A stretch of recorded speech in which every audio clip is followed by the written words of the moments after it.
Welcome back, and today we're talking about Higurashi When They Cry, episode 19. And boy, oh boy, is the Hinamizawa syndrome coming back, and it's coming back with a vengeance. I mean, the cliffhanger that we got in this episode is definitely setting up for episode 20 to be a brutal and gruesome episode. And this is one of the reasons why I love this anime, because when it goes down hard. Now, before we jump into what happened in this episode, let me remind you to like and subscribe. It definitely helps the channel out, and of course, I greatly appreciate it. But this episode, it was all about Rika and Satoko studying, trying their very hardest to go to St. Lucia. Now, I do have a couple of questions about this, because from my understanding, Rika was cursed initially because she tried to leave the Hinamizawa town. That's why she was cursed for 100 years, stuck in that time loop, just being killed over and over, and she wasn't able to escape.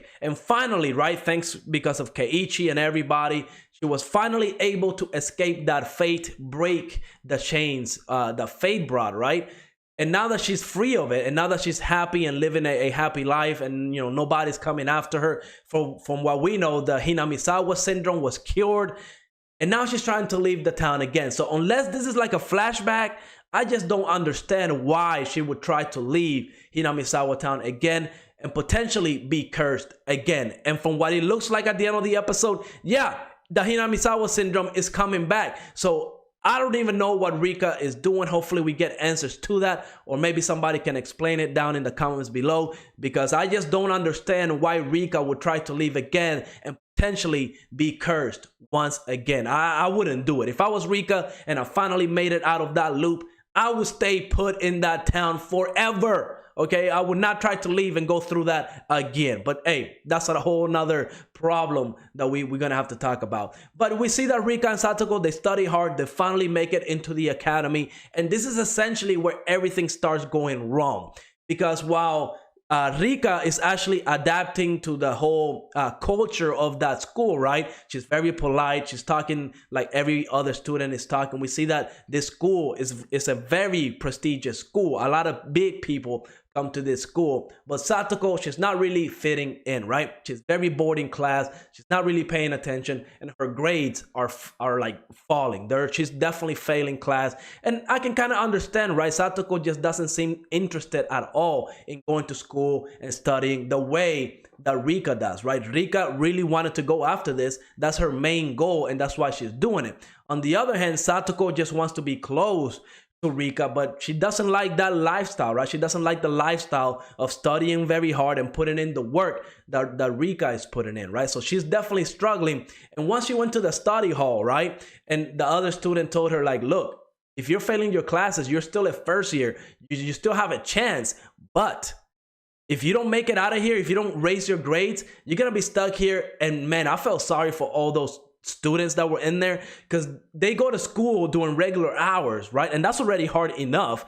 Then they have to go to study hall, and they'll be in there just taking exams, practicing and studying all the way till night. Can you imagine doing that every day? That would definitely, I would have a mental breakdown for real. I mean, it's absolutely crazy. And that's one of the reasons probably why the Hinamizawa syndrome is coming back. We know Satoko, she was affected by it, but thanks to Dr. Eri, they were able to find like a vaccine for it.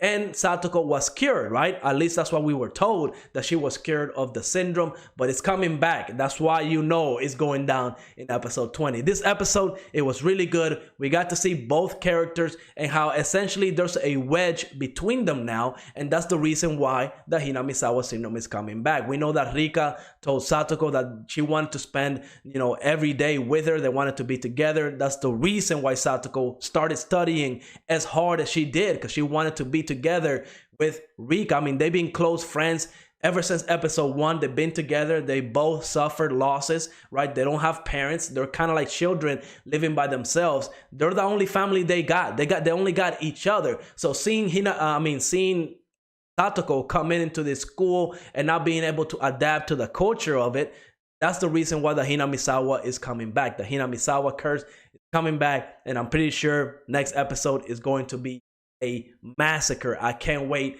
till everything unfolds. Now, I believe this anime is coming for like 24, 25 episodes. So we are at the climax, right? This is like the final arc of this anime. I hope we get to see Keiichi, Chion, Mion, because those are big characters, right? And like the last couple of episodes, we've seen them here and there, but they haven't really been the focus, right? So we'll see where this one is going to go, where everything is going to unfold.